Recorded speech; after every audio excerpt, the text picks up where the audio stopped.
The kingdom was alive with energy, its streets buzzing like a hive of bees on a warm summer day. Colorful banners fluttered in the breeze, draped from rooftops and market stalls. Flowers lined the cobblestone roads, their petals bright against the gray stones. The air smelled of fresh bread and roasted nuts as vendors worked tirelessly to feed the growing crowd. Children ran around, laughing and pointing at the decorations, while parents tried to keep them close. Everyone had gathered for one reason: the Grand Royal Parade. Anna stood near the front of the crowd, her small hands gripping her mother's skirt tightly. She wore a simple dress, faded but clean, and her curly hair bounced lightly with every step she took. Her wide eyes sparkled with excitement as she craned her neck to see over the heads of taller people. This wasn't just any parade. It was the king's birthday celebration, and everyone wanted a glimpse of the royal family. The sound of trumpets echoed through the streets, announcing the arrival of the procession. Anna felt her heart race as the first wave of soldiers appeared, marching in perfect formation. Their armor gleamed under the sunlight, each step synchronized like a well-rehearsed dance. Behind them came musicians playing lively tunes on flutes and drums, their melodies making the crowd clap along. Next were knights on horseback, their steeds adorned with ribbons and gold plating. The horses snorted softly, their hooves clicking rhythmically against the stones. But Anna wasn't just watching, she was observing. Unlike most children, who were too busy cheering or chasing after candy thrown by jesters, Anna paid attention to details. She noticed how the sunlight reflected off the swords carried by the guards. She saw how some horses seemed restless, flicking their ears back and forth. And then, at the very front of the parade, she spotted someone familiar. It was Captain Elias, a man she recognized instantly. He was tall and broad-shouldered, his uniform impeccable. His helmet cast a shadow over his face, but Anna could still make out his sharp jawline and piercing gaze. What made him stand out wasn't just his commanding presence. It was the memory of all the times he'd visited her village. Anna remembered how he always greeted people warmly, asking about their families and sharing stories of life in the palace. Once, when her father helped him recover from an injury, Elias brought her a tiny wooden horse carved with intricate designs. It was one of her most prized possessions. As the parade moved closer, Anna's thoughts drifted back to another moment they'd shared. One evening, sitting by the fire, Elias taught her a secret signal, a quick flick of the wrist combined with a raised finger. "This is how we communicate silently," he'd said with a wink. "Only those who know it can understand." At the time, Anna thought it was just a fun trick, something to impress her friends. But now, as she watched him lead the parade, she wondered if the signal might mean more than she realized. The noise around her grew louder, pulling her attention back to the present. The crowd cheered wildly as the king's golden carriage approached, drawn by 4 magnificent white horses. Yet amidst the excitement, Anna noticed something odd: a loose stone jutting out near the edge of the road. It looked harmless enough, but she knew better. If one of the horses stumbled on it, the entire parade could descend into chaos. Her stomach tightened as she realized what needed to be done. Without thinking twice, she glanced at Captain Elias, her mind racing with possibilities. Anna's heart pounded as she stared at Captain Elias. She knew she had to act quickly, but her mind was a whirlwind of thoughts. Would he even remember her? It had been months since his last visit to the village, and she was just a little girl in a sea of people. Still, there was something about the way he carried himself, calm yet alert, that made her believe he would notice if she tried to get his attention. She thought back to the evening when Elias first showed her the secret signal. They were sitting outside her home, the fire crackling softly between them. Her father had invited him for dinner after helping him recover from a fall during a patrol. Anna remembered how kind Elias was, asking her questions about school and telling her stories about his adventures in the Royal Guard.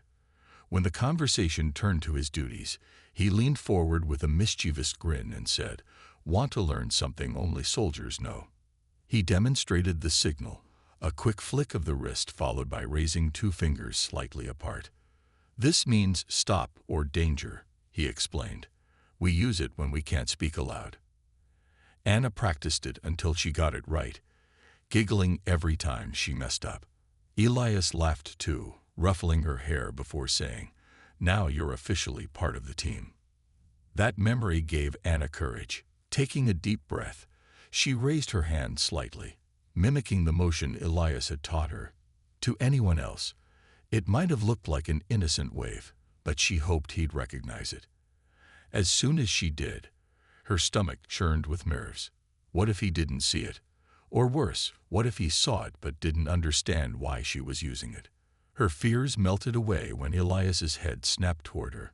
For a moment, their eyes locked across the crowd. Time seemed to slow as Anna watched his expression shift from confusion to realization. His brows furrowed, and his lips pressed into a thin line. He hadn't forgotten her, or the signal. In fact, his reaction told her he understood exactly what she was trying to say. Something was wrong. Elias's gaze shifted briefly to the loose stone near the edge of the road, confirming that he'd seen it too. But instead of immediately acting, he hesitated. Anna could see the conflict in his eyes. Stopping the parade wasn't a decision to be made lightly. The king's carriage was already drawing closer, and halting such a prestigious event would surely raise questions, and possibly anger. Yet the danger was undeniable. One wrong step by the horses, and the consequences could be catastrophic. Anna felt her throat tighten as she waited for him to make his move. She wanted to shout, to run up to him and point out the hazard herself, but she knew better. Instead, she stood frozen, her small frame tense with anticipation. Her mother, noticing her unease, bent down and whispered, "What's wrong, sweetheart?" But Anna shook her head, unable to explain without drawing unwanted attention. Finally, Elias straightened his posture, his face set with determination. With one last glance at Anna, he raised his arm sharply, signaling the entire procession to halt. The sudden stop sent ripples of confusion through the crowd. People murmured among themselves, wondering what had caused the unexpected interruption. Musicians lowered their instruments mid-note, and jesters froze mid-juggle. Even the horses seemed startled, tossing their heads and stamping their hooves impatiently. Anna exhaled a shaky breath, relief washing over her. She hadn't imagined this part, the chaos and uncertainty that came with stopping a royal parade. But she also knew she'd done the right thing. As Elias dismounted his horse and began walking toward her, she felt a mix of pride and fear bubbling inside her. Pride because she'd acted bravely, and fear because she wasn't sure what would happen next.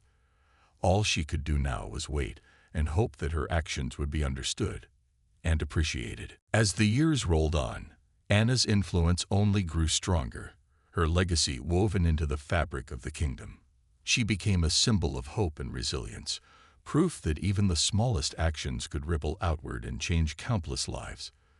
Villages named streets after her, schools taught her story in history lessons, and festivals celebrated her bravery every year on the anniversary of the royal parade. But what truly defined Anna wasn't the statues erected in her honor or the songs sung in her name. It was the quiet, steadfast way she continued to serve. Anna eventually took on a formal role within the kingdom, appointed as an advisor to the new king who succeeded the wise ruler she had once met as a child. Her position allowed her to advocate for policies that prioritized safety, education, and unity among the people. She traveled across the land, listening to farmers, merchants, and laborers, ensuring their voices were heard in the halls of power. Everywhere she went, people greeted her with smiles, eager to share their stories or thank her for her efforts. Her bond with Captain Elias remained unshaken, though his visits became less frequent as age slowed him down. Still, he never missed an opportunity to remind her of where it all began. That loose stone changed everything, he'd say with a grin during one of their fireside chats. And here we are now. You're practically running the kingdom. Anna would laugh, brushing off the compliment, but deep down, she knew how much his guidance had shaped her journey. One crisp autumn morning, Anna returned to her village for the unveiling of a monument dedicated to her. It was a simple yet striking statue. A young girl standing tall, her hand raised in the secret signal she had once used to stop the parade. Surrounding it were plaques engraved with words from the townspeople. "Courage begins with noticing," read one. "She taught us to act when it matters most," said another. As Anna stood before the statue, tears welled up in her eyes, not out of pride, but out of gratitude. She thought of her parents, who had always supported her, Elias, who believed in her when she doubted herself, and the countless strangers whose kindness had carried her through difficult times. During the ceremony, children lined up to place flowers at the base of the monument. One little boy shyly handed Anna a drawing he had made, a picture of her stopping the parade, complete with horses, carriages, and a big red arrow pointing to the loose stone. "I want to be brave like you when I grow up," he whispered. Anna knelt down, placing a hand on his shoulder. "You already are," she replied. "Being brave means caring enough to help others. And I know you'll do amazing things." Years later, long after Anna had passed the torch to younger leaders, her story continued to inspire. Elders told tales of the girl who stopped a royal parade to teach grandchildren about the importance of observation and quick thinking. Teachers used her example to encourage students to speak up when they saw something wrong. Even soldiers in the Royal Guard adopted her signaling system, honoring its origins by teaching recruits the story behind it. In the end, Anna's greatest achievement wasn't the medals, titles, or monuments. It was the impact she left on hearts and minds. She showed the world that courage isn't about grand gestures or heroic battles. It's about paying attention, trusting your instincts, and acting with compassion. Whether it was saving a parade, repairing a road, or simply lending an ear to someone in need, Anna proved that true bravery lies in the everyday moments we might otherwise overlook. And so, the tale of the little girl who gave a secret signal to the Royal Guard lived on, not just as a memory, but as a timeless reminder that everyone has the power to make a difference. From the cobblestone streets of her childhood to the farthest corners of the kingdom, Anna's legacy endured, lighting the way for future generations to follow in her footsteps. As Captain Elias made his way through the crowd, Anna's heart raced faster than ever. She felt a lump in her throat, unsure if she had done the right thing or caused unnecessary trouble.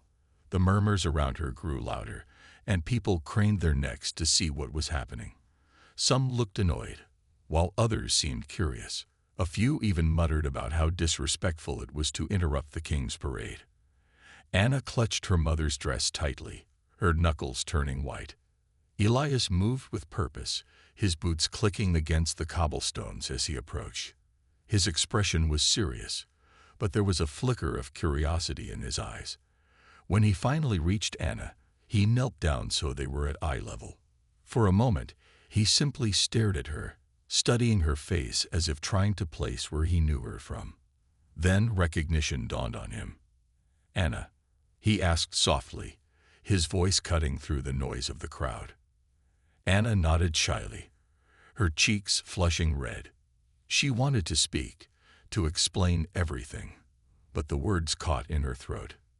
Instead, she pointed toward the loose stone near the edge of the road.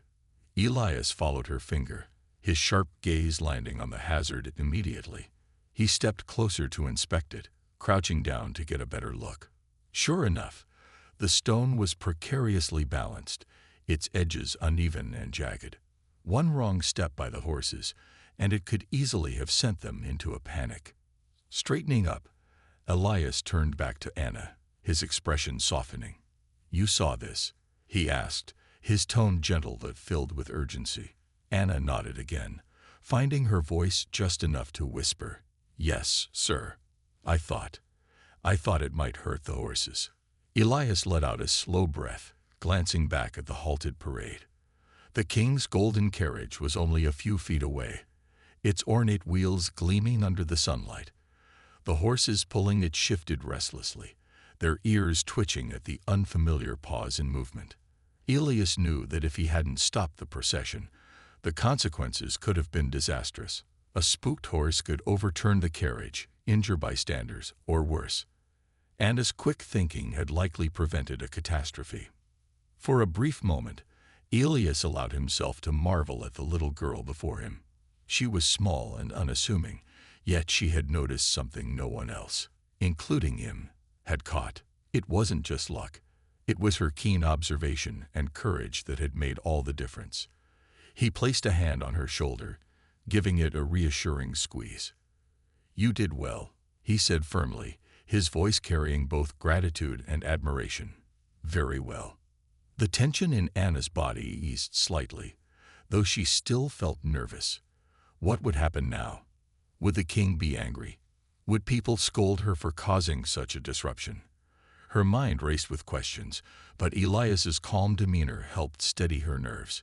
He stood up and turned to address the growing unease among the crowd. "Ladies and gentlemen," he called out, raising his voice to be heard over the murmurs. "Please forgive the interruption. There is a minor issue that needs to be resolved for everyone's safety." His words were met with skeptical looks and hushed whispers, but no one dared argue. Soldiers quickly moved to secure the area, and a worker was summoned to remove the loose stone.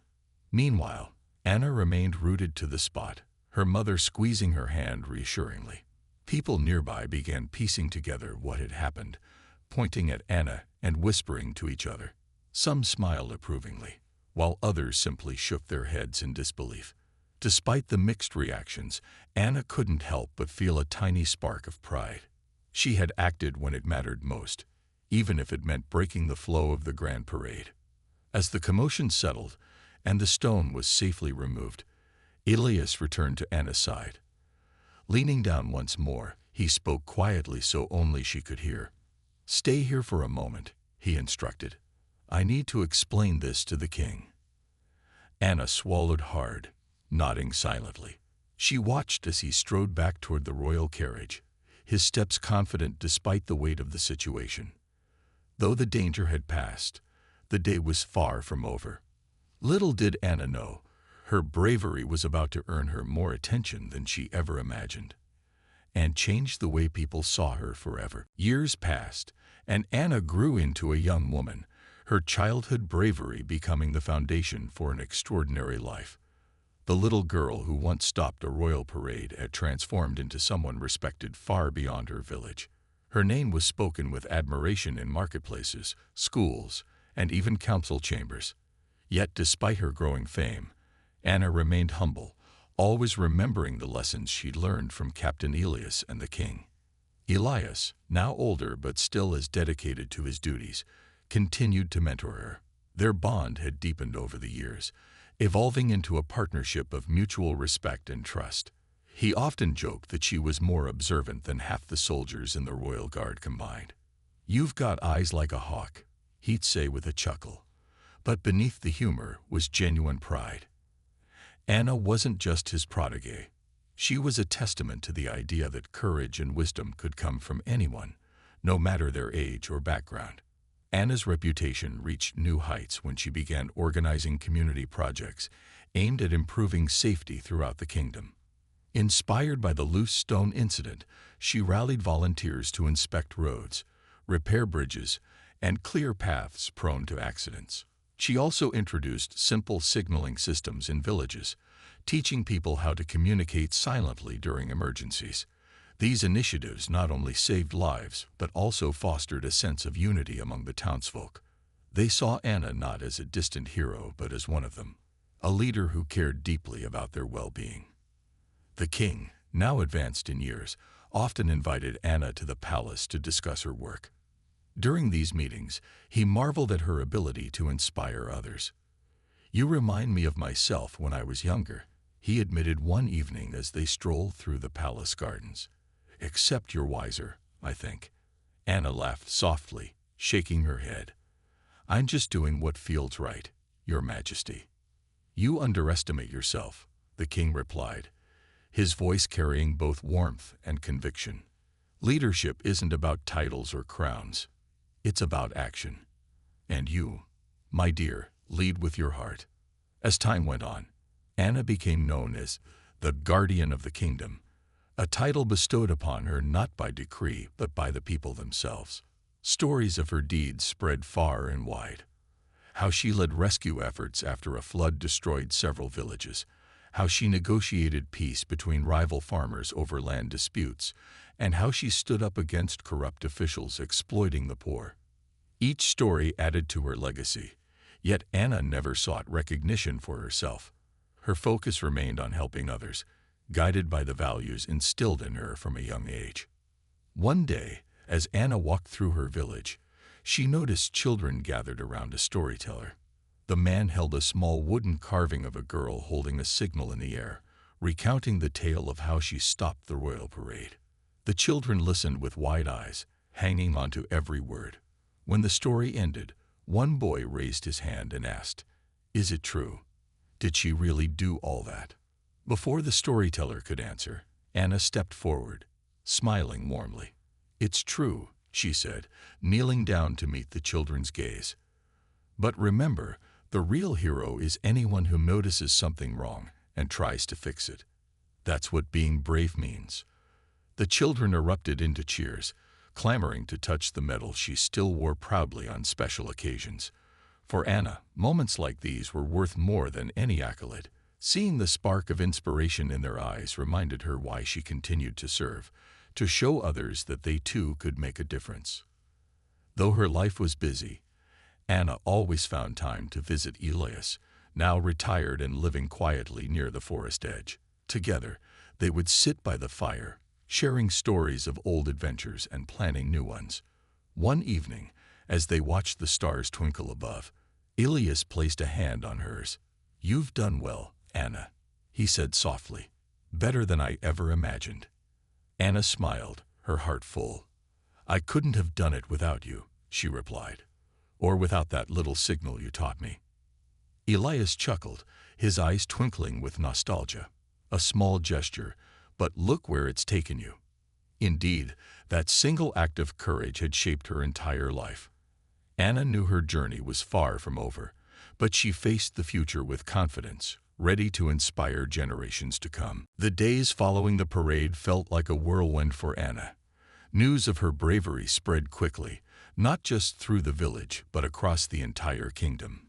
People talked about the little girl who had stopped a royal procession, with nothing more than a secret signal and sharp eyes.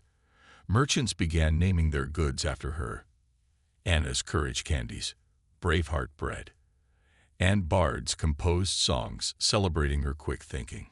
It was as if the entire kingdom had adopted her as its newest hero. Captain Elias visited her family often during this time, bringing gifts and stories from the palace.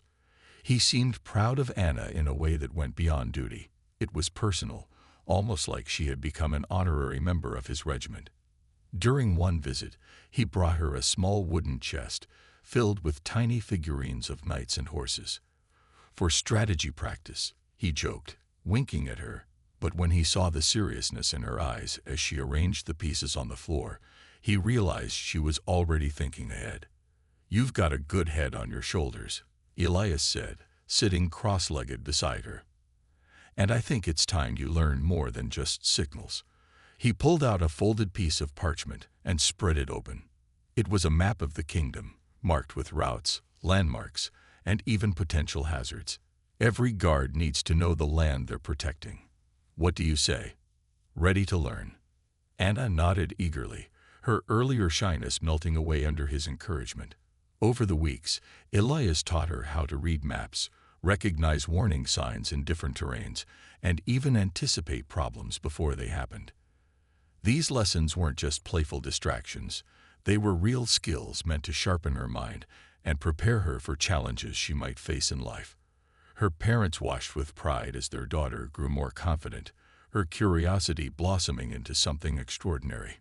But it wasn't just Elias who took notice of Anna's growth. The king himself sent word inviting her and her family to dine at the palace. At first, Anna panicked, fearing she'd have to relive the overwhelming attention of the parade day. But her mother reassured her, reminding her that the king wanted to thank her properly and perhaps share more wisdom.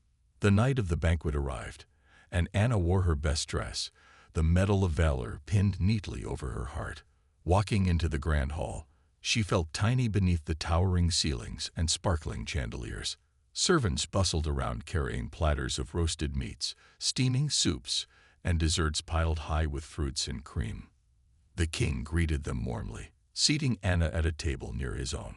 Throughout the meal, he spoke to her as if she were an equal, asking questions about her dreams and offering advice. "You've shown great courage," the king said, leaning forward slightly. "But courage is only one part of leadership. Do you know what else is important?" Anna shook her head, listening intently. "Wisdom," he continued, "and kindness. A true leader protects others not because they must, but because they care.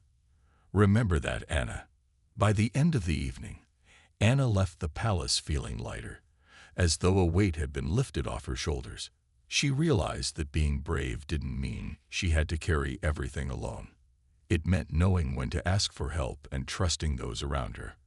Her bond with Elias deepened too, evolving into a mentorship that would guide her for years to come. As seasons passed, Anna became a fixture in the community, known not just for stopping the parade, but for her willingness to help others. She organized groups of children to clean up roads and paths, preventing accidents like the one she'd spotted. Villagers started calling her Little Guardian, a title she accepted humbly. Through it all, Elias remained by her side, teaching her new skills and cheering her on. One evening, as the sun dipped below the horizon, painting the sky in hues of orange and pink, Anna sat with Elias on a hill overlooking the village. They watched as lanterns flickered to life in windows below. "Do you ever wonder what comes next?" Anna asked quietly, breaking the peaceful silence. Elias smiled, resting a hand on her shoulder. "I think you'll find out soon enough. Whatever it is, I have no doubt you'll handle it with the same courage you showed that day." Anna grinned back, her heart swelling with determination. She didn't know exactly where her path would lead, but one thing was certain. She was ready to face whatever came her way. The king's warm smile lingered as he leaned out of his carriage, extending a hand toward Anna in a gesture of gratitude. Though she hesitated at first, unsure of what to do, her mother gently nudged her forward. With trembling steps, Anna approached the golden carriage, her heart pounding like a drum. She had never been this close to royalty before, let alone spoken directly to the king. "Come closer, child," the king said, his voice gentle and inviting. "Do not be afraid." Encouraged by his kind tone, Anna took another step forward until she was within arm's reach. The king studied her face again, noting the innocence in her wide eyes and the slight quiver of her lips. He could see that she was nervous but also brave, a rare combination in someone so young. "You have done something remarkable today," the king continued, his words carrying a weight that silenced the murmuring crowd. Not many people, adults or children, would have noticed that loose stone, let alone acted quickly enough to prevent harm. "Tell me, Anna, why did you decide to signal Captain Elias instead of calling out or trying to stop the horses yourself?" Anna blinked, taken aback by the question. She hadn't expected him to ask for her reasoning, but she answered honestly. I didn't want to make things worse," she admitted softly, glancing at Elias for reassurance. "Captain Elias taught me the signal because he said it's how soldiers talk without making noise. I thought it would be better to tell him quietly than to shout and scare the horses." The king nodded thoughtfully, clearly impressed by her logic. "You are wise beyond your years, Anna. Wisdom is not just about knowing what to do. It's also about knowing how to do it. And you chose the right way." His words filled Anna with a warmth she hadn't felt all day. For the first time, she began to believe that maybe she hadn't caused trouble after all. Instead, she had done something good, something important. Her mother, standing nearby, wiped away tears of pride as the crowd erupted into cheers once more. People clapped and whistled, some even chanting Anna's name. It was a moment she would remember forever. Turning to his advisors, the king gave a decisive nod. "Fetch the royal scribe," he ordered. This act of bravery deserves recognition. Moments later, a man hurried forward with parchment and ink, ready to record the event. The king then addressed the crowd, raising his hand to quiet them. Today, we celebrate not only my birthday, but also the courage of a young girl who showed us all what it means to protect others. In honor of her actions, I hereby bestow upon Anna the Medal of Valor, a distinction reserved for those who demonstrate exceptional bravery. The announcement sent shockwaves through the crowd. Gasps of surprise rippled through the onlookers, followed by enthusiastic applause. Soldiers stepped forward, presenting Anna with a small, intricately designed medal attached to a blue ribbon. When Elias carefully pinned it to her dress, Anna beamed with pride, though her cheeks burned red from all the attention. As the ceremony concluded, the king leaned down one last time to speak directly to Anna. "Never forget this day, young one," he said, his voice low but full of sincerity. "Courage comes in many forms, and yours will inspire others to act when they see danger. You are a true guardian of our kingdom." With that, the parade resumed, but the atmosphere had changed entirely. Where there had once been excitement, there was now inspiration. Parents lifted their children onto their shoulders to get a better look at Anna, whispering stories of her bravery into their ears. Musicians played livelier tunes, and jesters tossed extra candies into the crowd in celebration. For Anna, the rest of the parade passed in a blur. She walked beside her mother, clutching the medal tightly in her hand as if afraid it might disappear. Every few steps, someone stopped her to congratulate her or thank her for her quick thinking. Strangers patted her head, and elderly women pressed small coins or sweets into her palm as tokens of appreciation. Through it all, Elias stayed close by, ensuring she wasn't overwhelmed by the sudden fame. By the time they reached home, Anna was exhausted but happy. As she sat on the edge of her bed, staring at the medal, she realized something profound. Being brave didn't mean having no fear. It meant doing the right thing despite it. And though she didn't know it yet, her simple act of courage had set her on a path that would shape her life in ways she couldn't imagine. Captain Elias approached the royal carriage with measured steps, his presence commanding yet respectful. The king, seated inside the gilded vehicle, leaned out of the window, his expression a mix of irritation and curiosity. His golden crown glinted under the sunlight, and his rich velvet robes spoke of authority and power. Behind him, servants and advisors exchanged nervous glances, unsure what to make of the sudden halt in the parade. "What is the meaning of this delay?" the king demanded, his voice carrying a tone that brooked no nonsense.